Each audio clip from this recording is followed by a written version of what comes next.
दोस्तों फिर से आप लोगों के सामने एक नई कहानी के साथ आ गया हूँ। आज जिस कहानी को सुनाने जा रहा हूँ, इस कहानी में एक लड़की की मौत हो जाती है। लेकिन मौत के बाद उस लड़की के साथ जो कुछ भी हो रहा था, इसे देखने के बाद उस जगह का रहने वाले जितने भी लोग थे, क्योंकि उस लड़की की मैयत को लेकर कब्रिस्तान जाया जाता है, लेकिन कब्रिस्तान में उस लड़की को जब दफनाने की कोशिश करता है तब जो है उसको दफन नहीं कर पा रहा था। तभी जो वहाँ का इमाम साहब है, मस्जिद का इमाम साहब होता है, वो कहते हैं कि इस लड़की को दफनाने के लिए इस जगह पे कब्रिस्तान में गाना बजाओ। आपको सुनकर ही अजीब लग रहा होगा, जो एक ऐसी बात है, कोई अगर मर जाता है, खास करके मुसलमान में अगर कोई मर जाता है, उसको दफनाया जाता है, तब उस टाइम गाना बजाना जो कि हराम काम है, और इसका परमिशन इमाम साहब खुद दे रहा था। वाकायदा ऐसे ही किया जाता है। उस लड़की को दफनाने के लिए कब्र में जब डाला जाता है तभी भी गाना बजाया जा रहा था। गाना बजाते हुए उस लड़की को कब्र में दफन कर देते हैं। दफन करने के बाद सारे लोग अपने अपने घर लौट आता है। जब घर लौट आता है, उसी रात को, जिस दिन उस लड़की को दफनाया था, उसी रात को लड़की उसकी माँ के ख्वाब में आती है और कहने लगती है, माँ मैं जिंदा हूँ, मुझे कब्र से निकालो। माँ की आँख खुलती है, माँ पसीना पसीना हो जाती है। ये बात सुबह सुबह आसपास के लोगों को बताता है। लोग सोचता है चलो माँ है, बेटी के बारे में सोच रही है, जवान बेटी है, इंतकाल हो गया। वो बात तो अनदेखा कर देता है। लेकिन दूसरा ही रात को फिर एक उसकी सहेली को ये ख्वाब आती है। ख्वाब में वो जाती है और कहती है, अपनी सहेली को कहती है, मुझे कब्र से निकाल, मैं जिंदा हूँ, मुझे जिंदा तुम लोग ने दफना दिया। वो लड़की भी जो सहेली होती है वो सारे लोगों को बताता है। अब देखते ही देखते 7 दिन बीत जाता है। 7 दिन में जो है उस गांव में हर किसी औरत के ख्वाब में जाती है, और जाने के बाद वही बात दोहराती है, जो मैं कब्र में जिंदा हूँ, मुझे निकालो, मुझे तुम लोगों ने जिंदा दफन कर दिया। अब जब ऐसी बातें हर किसी के ख्वाब में आने लगी तो सारे लोग इकट्ठा हुआ, गाँव वाले इकट्ठे हुए और मस्जिद के इमाम साहब के पास गया, जिन्होंने परमिशन दिया तो गाना बजाकर उस लड़की को दफनाओ। इमाम साहब के पास जाता है। इमाम साहब भी ऐसे वाकया सुन के जो है, सारे लोगों के ख्वाब की बात सुनकर इमाम साहब एक फैसला करता है और कहता है, ठीक है, अगर ऐसी बात है चलो कब्र को खोद कर देखते हैं। और इमाम साहब, सारे गांव वाले मिलकर इमाम साहब के साथ जाता है कब्र में। कब्र खोदा जाता है और कब्र खोदने के बाद जो लोगों के सामने दिखाई दे रहा था, हर किसी का रूह कांप उठा था उस मंजर को देखकर। वाकई आज की जो वाकया है आप सुनेंगे, आपको भी यकीन करना मुश्किल होगा। ये ज़्यादा पुराना नहीं है, कुछ ही साल पहले की ये घटना है। तो आपको पूरा डिटेल बताऊंगा, पूरी जो वाकया है आप लोगों को विस्तार से सुनाऊंगा। लेकिन वीडियो में आगे बढ़ने से पहले वही छोटी सी रिक्वेस्ट रहेगा, अगर आप पहली बार मेरे चैनल पर वीडियो देख रहे हो तो चैनल को सब्सक्राइब जरूर कीजिएगा। वीडियो देखते समय वीडियो को भी एक लाइक कर दिया करें, या वीडियो छोड़ने से पहले वीडियो को एक लाइक जरूर कर दिया करें, क्योंकि वीडियो लाइक करेंगे तो भी यूट्यूब का एल्गोरिदम है, इस वीडियो को आगे लोगों तक शेयर करेंगे, तभी दूसरा लोग भी इस वीडियो को देख पाएंगे। अगर आपके पास भी कोई कहानी है जो दिलचस्प हो, इन्हीं मामले से जुड़े हो, ऐसी कोई कहानी अगर आपके पास है तो आप मुझे भेज सकते हो। उस कहानी के ऊपर भी मैं वीडियो बनाऊंगा। कहानी भेजने के लिए आप हमें इंस्टा में सर्च करोगे स्टोरी बाय रहमान, या फिर इसी वीडियो के डिस्क्रिप्शन में आपको हमारा इंस्टा का लिंक मिल जाएगा। वहां पर जाकर क्लिक करोगे तो आप आसानी से इंस्टा में पहुंच जाओगे, और वहां पर जाके आप मैसेज के जरिए हमसे बातें कर सकते हो। तो फिर चलिए जानते हैं पूरी कहानी। कहानी जो है पाकिस्तान का ही एक शहर का है।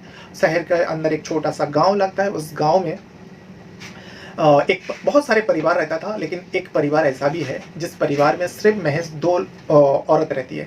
एक औरत तो माँ होती है, दूसरी जो औरत होती है वो लड़की होती है, यानी माँ बेटी रहा करती है। माँ जो होती है बेवा होती है, यानी विधवा, उनका सौर का इंतकाल हो गया था। अब माँ अपनी बेटी के साथ उस घर में रहती है काफ़ी समय से। माँ के अब एक ही काम था, जो माँ कैसे भी करके इस लड़की को पढ़ा लिखा कर दीनी और दुनिया दोनों तालीम देकर इसको बड़ा करे, जवान करे, फिर इसको एक अच्छे से लड़का देकर इसकी शादी करवा दे। माँ की ये जिम्मेदारी होती है। माँ बिल्कुल उसी तरीके से अपनी बेटी को पढ़ा रही थी, दीनी भी तालीम दे रहा था, दुनिया की तालीम भी दे रहे थे। दीनी तालीम देने के लिए जिस इलाका में वो लोग रहते थे, जिस गाँव में, उसी गाँव में मस्जिद का इमाम साहब रहा करते थे।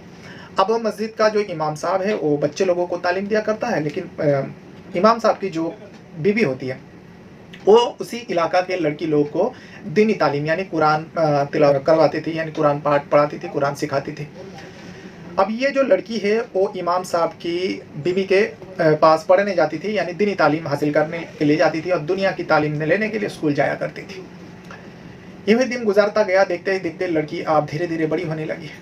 लेकिन जब स्कूल में जाती, दीनी तालीम, दुनिया की तालीम लेने के लिए जब वो स्कूल में जाती, तब जो है लड़की की एक सहेली बनती है। सहेली जो है बहुत बड़े घर की लड़की होती है। अब उस बड़े घर के लड़की के साथ जब इसकी दोस्ती हो जाती है, अब धीरे-धीरे वो सहेली जो है इसके घर में आने लगा, इस गरीब सहेली के घर आने लगा। दोनों का दोस्ती जो है बहुत एकदम पक्का था। इसी वजह से वो ये जो गरीब लड़की है वो उस सहेली के घर में भी जाया करती। बहुत अमीर व्यक्ति का लड़की होती है और उनके घर में ऐसी कोई चीज़ की कमी नहीं रहती है।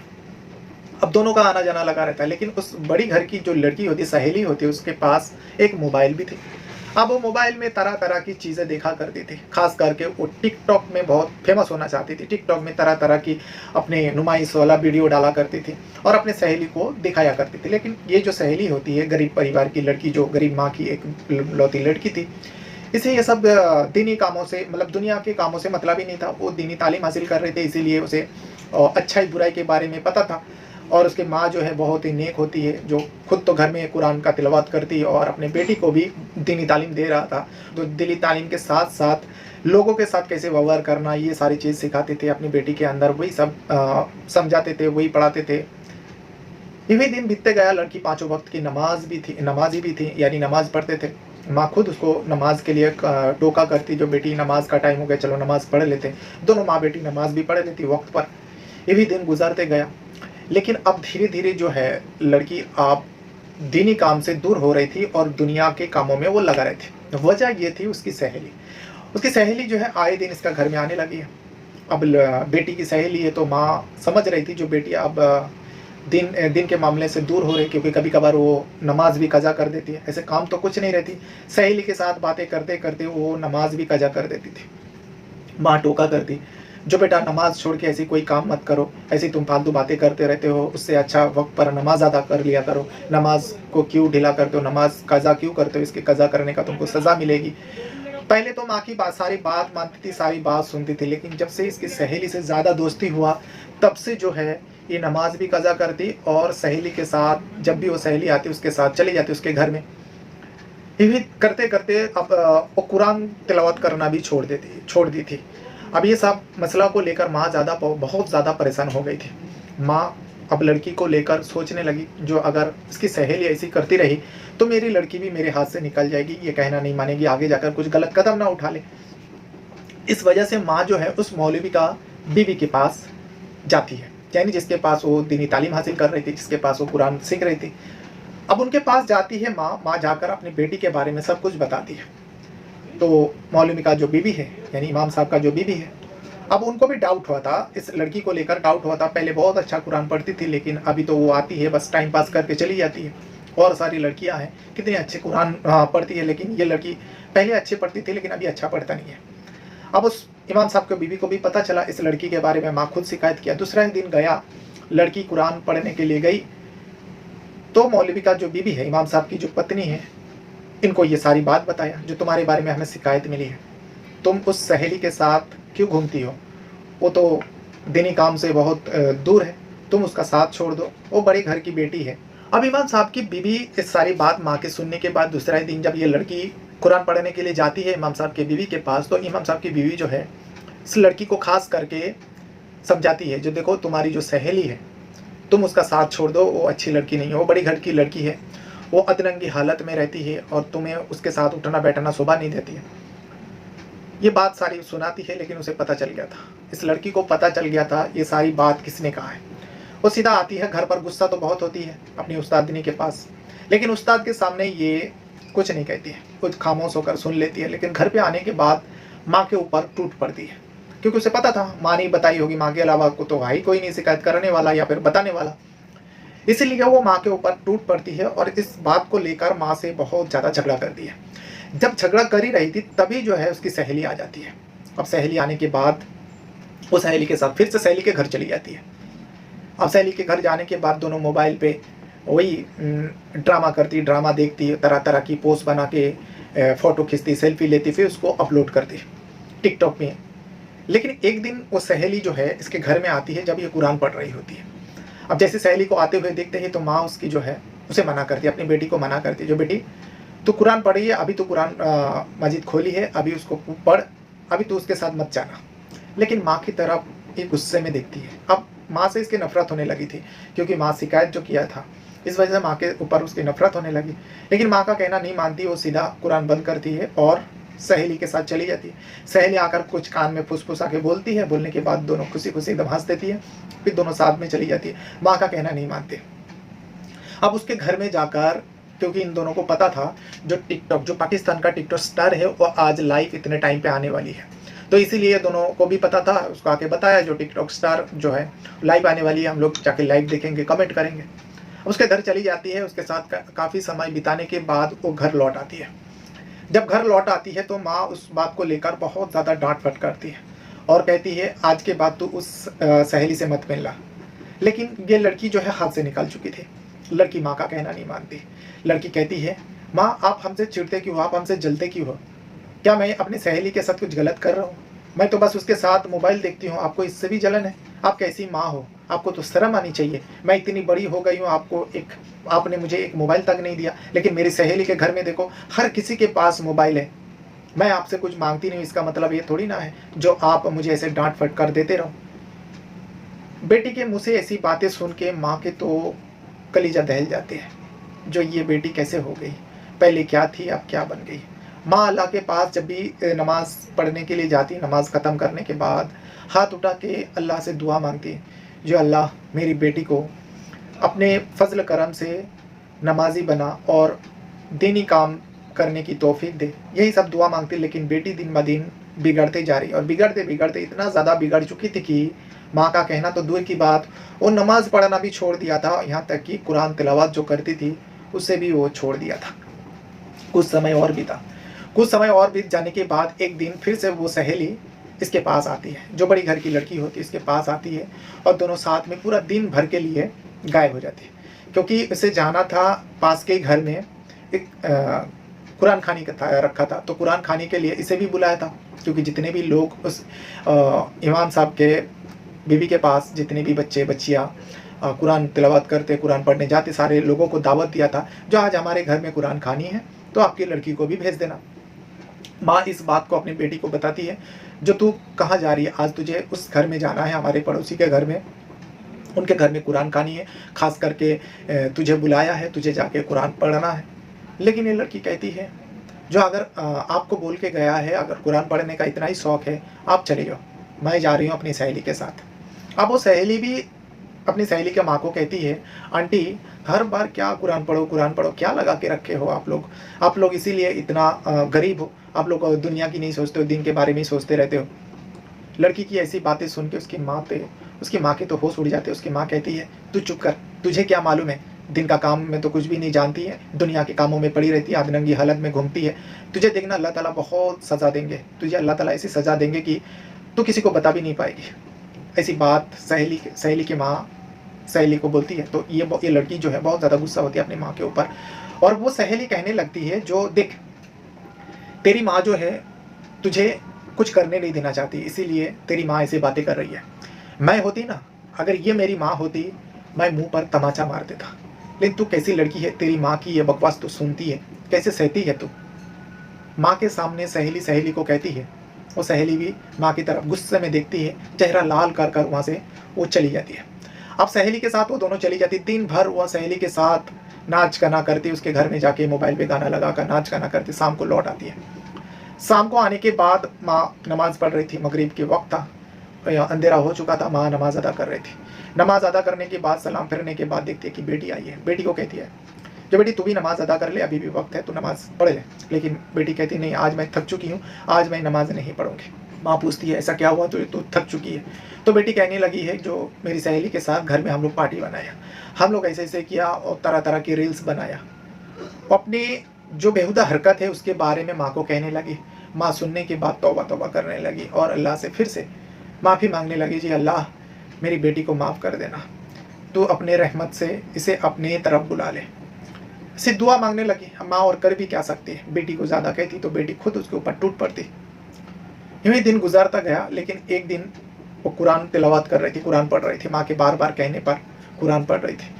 माँ कुछ घर के काम काज कर रही थी। इसी बीच वो आमिर सहेली फिर से आ जाती इसको बुलाने, लेकिन माँ बार बार मना कर रही थी, जो तू इसके साथ नहीं जाएगी, आज तो किसी भी कीमत पर तू इसके साथ मत जाना। माँ अपने कस्में देती है। इतने में माँ बेटी को समझा ही रही थी, तभी जो है वो सहेली एकदम करीब आ जाती है और उस सहेली के कान में कुछ फुसफुसा के बोलती है। बोलने के बाद वो कुरान बंद करने लगती है। तभी माँ समझ जाती है जाने वाली है। तभी जो है माँ गुस्से में उस सहेली को ही डांट फटकार लगाती है, जो तू चुड़ैल है, तू जब भी आती है इसकी दीनी कामों में दखल अंदाजी करता है, तू क्यों आती है, हमारी बेटी का पीछा छोड़ दे, तुझे अगर शर्म है तो आज के बाद मेरी बेटी से मिलना जुलना बंद कर देना। ऐसी ऐसी बातें जब करने लगती तब जो है ये बेटी बहुत ज़्यादा गुस्सा हो जाती है। गुस्से में कहती है, माँ अगर तुम मेरी माँ नहीं होती ना, मैं तुम्हें चप्पलों से मारती। माँ अपनी बेटी की बात सुनकर रोने लगती है, आंख से आंसू निकल आते हैं और कहने लगते हैं, वो दोनों सहेली कहने लगते, देख, जो बड़ी घर की सहेली होती है, अमीर घर की लड़की अपनी सहेली को कहने लगती, देख तेरी माँ का ड्रामा देख, तुझे रोकने के लिए अब झूठ मूठ आंसू निकाल रहा है, तू चल यहाँ से। वो बेटी माँ को रोते हुए छोड़कर, कुरान को उसी हालत में छोड़कर वो चली जाती है, अपनी सहेली के साथ चली जाती है। उसके बाद माँ अपना काम निपटाती है, जो भी काम कर रहे थे, फिर हाथ बराबर धोती है, वुजू करती है, वुजू करने के बाद आके कुरान को वो उठाती है, चूमती है, चूमने के बाद कुरान को तख्ते पर उठा देती है। काफ़ी समय बाद वो लड़की आती है, आने के बाद अंधेरा हो चुका था, अब उसका रोज रोज का था, अंधेरा हो गए। तब वो लड़की आती है, आने के बाद माँ खामोश बैठी थी। माँ अपने लड़की से बात ही नहीं कर रही थी। लड़की समझ रही थी, जो मेरी माँ मुझसे क्यों नहीं बात कर रही है, क्योंकि मैं जाते समय माँ को चप्पल से मारने की बात की थी। फिर आती है, कुछ समय बाद माँ के सामने माफ़ी मांगती है, और माँ है आखिर, इकलौती बेटी है, माँ माफ़ कर देती है। माफ़ तो कर देती है, लेकिन माँ अपने बेटी को समझाती है, देख बेटी, अगर ऐसी ही तू करती रहेगी, तेरा शादी होना मुश्किल हो जाएगा। वो तो बड़ी घर की बेटी है, उसके बाप के पास पैसा है, उसे अच्छे जगह में शादी हो जाएगा, तू अपने बारे में सोच। माँ अपने बेटी को समझाती है, जो तू कुरान तिलावत कर, तू नमाज छोड़ दिया, ये सब काम कर, लेकिन तू उस लड़की के चक्कर में आके तू क्या कर रही है, सोच बेटा। अपनी माँ की बात सुन के वो मान तो जाती है, जो ठीक है माँ, मैं अभी कभी नहीं करूँगी ऐसे, मैं नमाज भी पढ़ूंगी और कुरान भी पढ़ूंगी। माँ से वादा कर लेती है, माँ भी माफ़ कर देती है, दोनों खाना वाना खाते सो जाते। कुछ दिन बीता कि फिर से वो लड़की इसके घर में आई, फिर वो सहेली के साथ कुछ बात किया, सहेली फिर चल देती है। माँ समझ चुकी थी, जो मेरी लड़की आप एकदम बेहाया हो चुकी है, अब लड़की को कैसे रास्ते पे लाए। इस वजह से जो है इमाम साहब की बीवी के पास फिर से वो माँ जाती है। जाने के बाद अपनी बेटी के बारे में सब कुछ बताती है, जो आपसे क्या छुपाना, आपको तो सारे पता ही है, आप उसे कुरान पढ़ना सिखाती है, लेकिन मेरी बेटी जो ऐसे ऐसे करती है। तो वो इमाम साहब की जो बीवी है वो कहने लगे, जो एक काम करो, तुम्हारी बेटी को जो है कम से कम दिन में 2 मरतबा अपने घर में अजान पढ़ने के लिए कहा करो।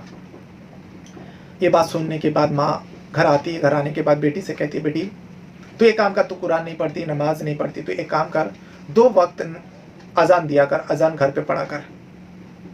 एक दिन अजान दे रही थी, बस अजान दे ही रही थी कि उसकी सहेली आ जाती है। अपनी सहेली को आते देखकर वो अजान भी भूल जाती है, अजान को अधूरा छोड़कर वो सहेली के साथ चल देती है। माँ को बहुत ज़्यादा गुस्सा आता है, चली जाती है, लेकिन माँ यहाँ फिर नमाज में रोने लगती है, अल्लाह से दुआ मांगती रहती है।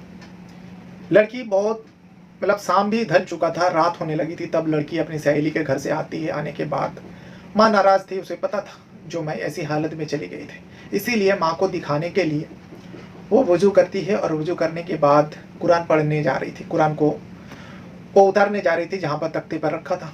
कुरान जैसे ही छुआ, उसके शरीर के अंदर कुछ घुस गया, इसके कपड़े के अंदर कुछ चला गया।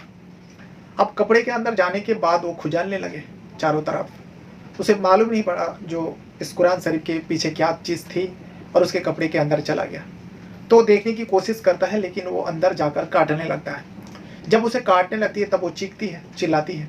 उसकी माँ दूसरे कमरे में थी। लड़की की चीखने चिल्लाने की आवाज़ सुनकर माँ आती है और पूछती है, क्या हुआ बेटी। तो वो लड़की कहने लगी, माँ मैं कुरान पढ़ने के लिए कुरान उठाने जा रही थी, कुरान तख्ते से नीचे उतारने जा रही थी, तभी मेरे कपड़े के अंदर कुछ चला गया और मुझे बहुत जलन हो रहा है, चारों तरफ कट रहे। तो माँ पूरे कपड़े उसके उतार के चेक करती है, लेकिन देखती है कि उसकी शरीर के अंदर एक नहीं बल्कि कई सारे छिपकली है, और वो सारे हरा कलर का छिपकली है। अब ये छिपकली को देख के माँ भी डर जाती है। वो लड़की तो और ज़्यादा डरी हुई और थर थर काँप रही थी, चीख रही थी और हटाने की कोशिश कर रही थी, लेकिन वो छिपकली जो है उसके शरीर में एकदम चिपकी हुई थी।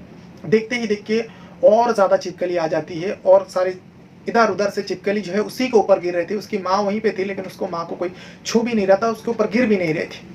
माँ समझ जाती है अल्लाह का अजाब इसके ऊपर नाजिल हो चुका, बेटी है आखिर, बेटी तड़प रही है।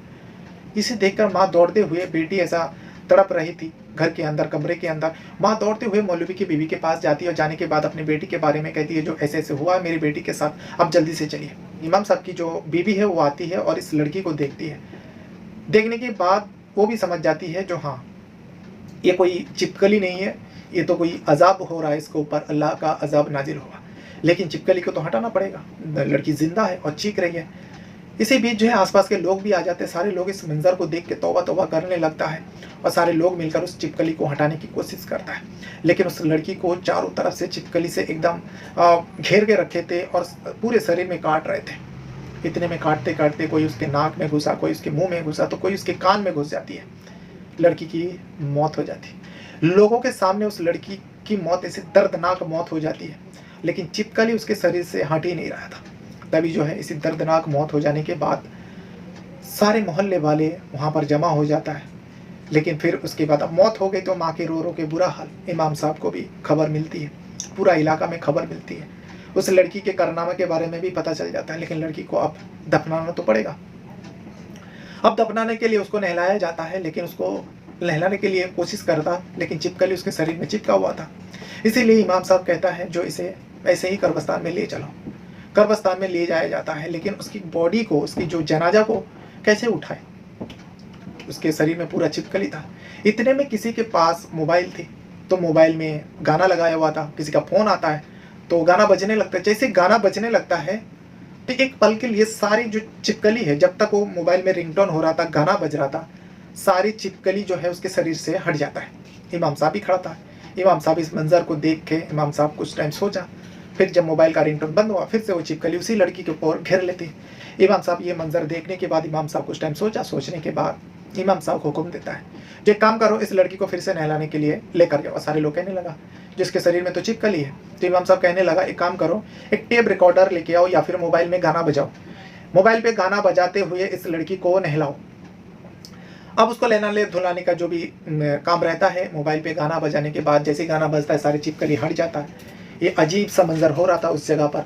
उसको नहलाया जाता है, उसको कफन भी पहनाया जाता है। लेकिन कफन पहनाने के बाद अब उसका जनाजा वो उठाकर लेके कब्रिस्तान जाना था। उस टाइम गाना बंद होता है। जैसे ही गाना बंद होता है तो छिपकली फिर से कहाँ से आ जाता है, लोगों को पता ही नहीं चलता। तो इमाम साहब का हुक्म होता है इसका गाना बजाते हुए इसका जनाजा है कब्रिस्तान ले जाओ। अब कब्रिस्तान ले जाया जाता है, लेकिन इसकी जनाजा की नमाज तो पढ़ानी थी। अब जनाजा की नमाज कैसे पढ़ा सकता है जहाँ पर गाना बज रहा हो। उसकी जनाजा को रखा जाता है। इमाम साहब जनाजे की नमाज पढ़ाने के लिए खड़े होते, सारे लोग भी जनाजे नमाज के लिए खड़े हो जाता है। तभी जो है छिपकली उसकी जनाजे पे फिर से आ जाता है, लेकिन उस टाइम गाना बंद था। जनाजे की नमाज अदा हो जाती है। उसके बाद इमाम साहब अब फिर से जनाजा उठा के कब्र तक तो लेके जाना पड़ेगा। इमाम साहब कहता है जो गाना बजाते रहो, गाना चालू कर दो। गाना चालू कर दिया जाता है। कर देने के बाद उसको उसी हालत में गाना बजते हुए उसको उस कब्र में दफना देते हैं। उसको मिट्टी डाल के सारे लोग वापस आ जाते हैं। अब वापस तो आ जाता है, सारे अपने अपने घर में चले जाते हैं। लेकिन उसी रात को लड़की जो है लड़की की माँ के ख्वाब में आती है जो माँ मैं जिंदा हूँ, आप लोग मुझे जिंदा ही दफन कर दिया, आप लोग मुझे कब्र से निकालो। माँ को ये सपना आती है तो माँ एकदम उठ बैठती है और पसीना पसीना होने लगती है। सुबह सुबह इमाम साहब की बीवी के पास जाकर ये बात बताती है जो मेरे सपनों में ऐसी बात हुई और मेरी लड़की कह रही है जो मैं जिंदा हूँ, मुझे जिंदा दफना दिया तुम लोगों ने। अब इमाम साहब की बीवी सोचा जो माँ है एक गिलौती बेटी थी, इसीलिए ऐसी ख्वाब में आई होगी, ज़्यादा सोच रही थी। वो दिन तो गुजर जाता है, लेकिन उसी रात फिर दूसरे ही दिन रात को इमाम साहब की बीवी के पास भी एक ख्वाब आती है। इमाम साहब की बीवी अपने शौहर को कहती है, इमाम साहब को कहते हैं ये बात। फिर उसकी सहेली को ख्वाब में आती। देखते ही देखते 7 दिन के अंदर गांव में जितने भी औरतें हैं, लड़कियां हैं, जो उसे जान पहचान थी, जो इससे बातें करती थी, वो लड़की सारे लोगों के ख्वाब में यही बात बताती है जो मेरे ख्वाब में ये आई थी और ऐसे ऐसे बातें करने लगी जो मैं जिंदा हूँ, मुझे कब्र से निकालो, मुझे जिंदा तुम लोगों ने दफन कर दिया। अब ये बात फैलने लगी। इमाम साहब को ये बात सुनाने लगा तो इमाम साहब भी सोचता है चलो ठीक है, अगर सारे लोग एक जैसा बातें कर रहे हैं कुछ तो सच्चाई होगा, चलो उस लड़की का कब्र खोद कर देखा जाए क्या है नहीं है। ऐसे तो जिस हालत में उसको दफनाया था सबको पता ही था उस लड़की के ऊपर जो है अल्लाह का अजाब नाजिल हुआ, वो काम ही कुछ ऐसे करती थी। कुरान को कभी कभार खुला छोड़ देती थी और नाच गाने में लग जाती थी अपनी सहेली के साथ। खैर, अब इमाम साहब गांव वाले के साथ कब्रिस्तान में जाते हैं और कब्र को खोदते हैं। जैसे मिट्टी हटाता है, सारे लोग जो मंजर उस कब्र के अंदर देखते हैं, सारे लोग की रूह कांप उठती है और पैर पहले ज़मीन खिसक जाता है, क्योंकि कब्र के अंदर देखता है कि उस कब्र में खाली छिपकली नहीं, वो लड़की वाकई जिंदा थी। लड़की जिंदा तो थी, वो चीख रही थी, चिल्ला रही थी, रो रही थी। उस लड़की के शरीर में कई सारे बिच्छू थे, छिपकली थे और कई सारे सांप थे जो हर जगह उसको डांस रहे, हर जगह उसको काट रहे। और उस काटने की, डांसने की वजह से वो लड़की जो है चीख रही है, चिल्ला रही है, जो मुझे कब्र से निकालो, मुझे जिंदा ही तुम लोग ने दफन कर दिया। इस मंजर को देख जिन जिन लोगों ने कब्रिस्तान में गया हुआ था और जिन लोगों ने अपने आंखों से ये मंजर देखा, उन सारे लोगों के तो रूह कांप उठती है, तौबा तौबा करने लगती है और अस्तगफिरुल्लाह पढ़ने लगते हैं। इमाम साहब फिर से कहता है, जो इसे मिट्टी डाल दो, इसको दफन कर दो। अब उस लड़की को दफनाने के लिए मिट्टी तो डाल देते हैं, लेकिन उससे पहले इमाम साहब कहता है, जो इसके अंदर एक मोबाइल भी डाल दो। मोबाइल किसकी? उस सहेली का मोबाइल, जो जिस मोबाइल ये दोनों नाच गाना, अपने सेल्फी लेकर उस मोबाइल से फ़ोटो अपलोड करते थे, वीडियो अपलोड करते थे, रील्स बनाते थे। उस सहेली का मोबाइल को लाया जाता है और उस मोबाइल को जो है उस कब्र में डाल देते, उस लड़की की कब्र में डाल देते, फिर से मिट्टी दफना देते और यानी मिट्टी डाल देते। मिट्टी डालने के बाद सारे लोगों के सामने ये मंजर तो था, लेकिन लोग घरों में आता है, डर डर के रात को सोते हैं, जो ऐसा ना हो फिर से रात को किसी को ख्वाब आए, किसी को सपने में आए। लेकिन उस रात के बाद किसी को सपना नहीं आया था, किसी को खौफ नहीं आया था, और वो लड़की अपनी माँ के खौफ में भी नहीं आई थी, क्योंकि उस लड़की को जो है अल्लाह ताला ऐसी अजाब से ठाक लिया था कि उस अजाब से उसको निजात पाना बहुत ज़्यादा मुश्किल थी, क्योंकि वो लड़की जीते जी कुछ कर ही रही थी ऐसे गंदा। अपने 5 वक्त की नमाज़ छोड़ दिया था मोबाइल और गाने के चक्कर में, इसके साथ साथ वो कुरान का तिलावत करना भी छोड़ दिया था। कभी कभार वो उस मोबाइल के चक्कर में कुरान को पढ़ते पढ़ते खुला छोड़ के ही चली जाती। उसकी माँ उस कुरान को बंद करते, चूमते, फिर तख्ते पर उठा के रखते। इसी वजह से अल्लाह ताला ने उसके ऊपर ये सज़ा नाजिल किया था।